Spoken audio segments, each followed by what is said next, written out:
آج 5 اپریل ہے اور جو لوگ اورنگ آباد شہر سے تعلق رکھتے ہیں شاید وہ اس تاریخ سے واقف ہو۔ دراصل 5 اپریل اس عظیم شخصیت کا یوم پیدائش ہے جسے دنیا ڈاکٹر رفیق زکریا کے نام سے جانتی ہے۔ ڈاکٹر رفیق زکریا صاحب ایک ایسی ملٹی ٹیلنٹڈ پرسنالٹی ہے کہ جن کی مثال تاریخ میں ملنا ناممکن ہے۔ ایک طرف وہ جہاں ممبر آف پارلیمنٹ رہے، حکومت میں منسٹر رہے، وہیں دوسری طرف وہ ایک کامیاب بزنس مین بھی تھے۔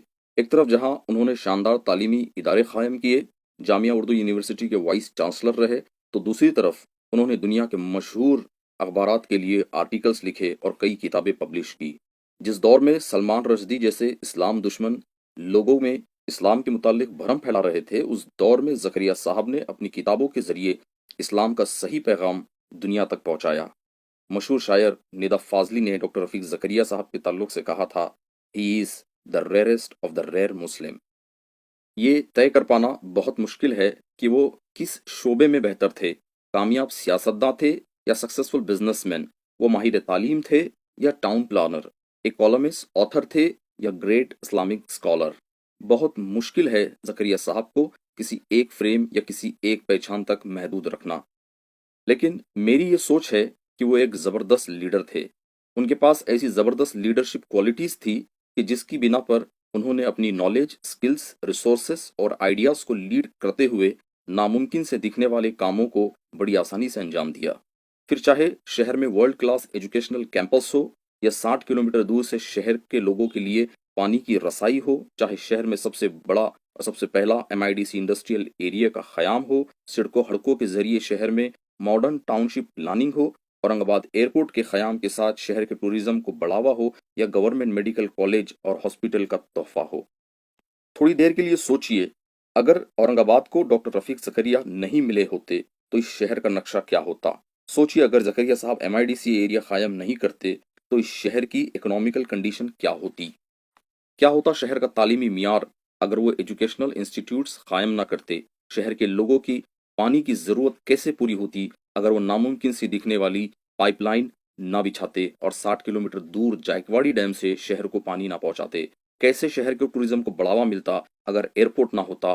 میڈیکل اسٹڈیز اور علاج کے لیے لوگ کہاں جاتے اگر گھاٹی ہاسپٹل نہ ہوتا؟ اور یہ شہر ایک بڑا کھیڑا گاؤں بن کر رہ جاتا اگر زکریا صاحب سڑکوں ہڑکوں پروجیکٹ کی مدد کے ذریعے شہر کو ماڈرن ٹاؤن شپ میں تبدیل نہ کرتے۔ ڈاکٹر رفیق زکریا صاحب نے شہر کے لیے جو ڈیولپمنٹ کے کام کیے ہیں، میں نہیں سمجھتا کہ تاریخ میں اس کی مثال ہو، اور یہی وجہ ہے کہ آپ کی محنتوں کے نتیجے شہر کبھی ایشیا کا فاسٹسٹ ڈیولپنگ سٹی کہا جاتا تھا، اور اسی بنا پر ڈاکٹر رفیق زکریا صاحب کو ماڈرن اورنگ آباد کا آرکیٹیکٹ بھی کہا جاتا ہے۔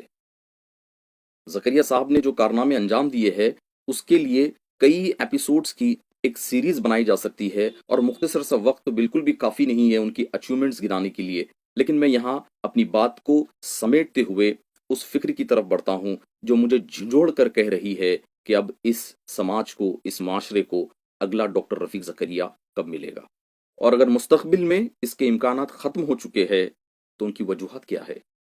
کیوں ہم ڈاکٹر رفیق زکریا صاحب جیسی قیادت سے محروم ہے، اور کیوں ہمارے سیاسی اور سماجی قائدین میں ڈاکٹر رفیق زکریا جیسی اوصاف نہیں ہے؟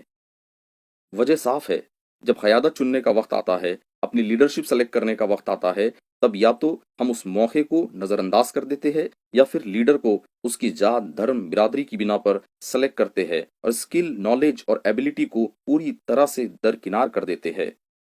اگر ہمارا یہی مزاج رہا تو ہمیں کبھی ڈاکٹر رفیق زکریا صاحب جیسی لیڈرشپ نصیب نہیں ہو سکتی، اور اس کا نتیجہ یہ ہوگا کہ پستی اور بدحالی ہمارا مقدر بن کے رہ جائے گی۔ آئیے یہ طے کرے کہ اپنا قائد، اپنا لیڈر صرف اس کی قابلیت کی بنا پر ہی چنا جائے۔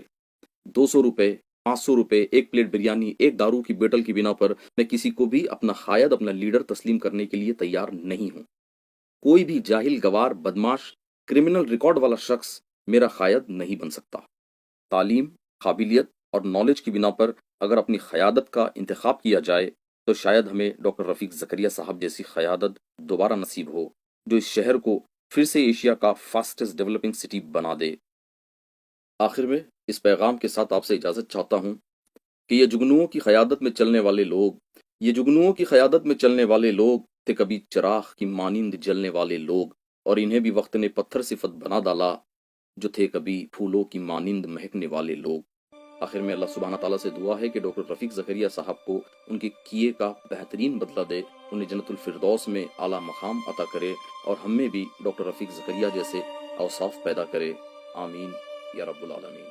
شکریہ۔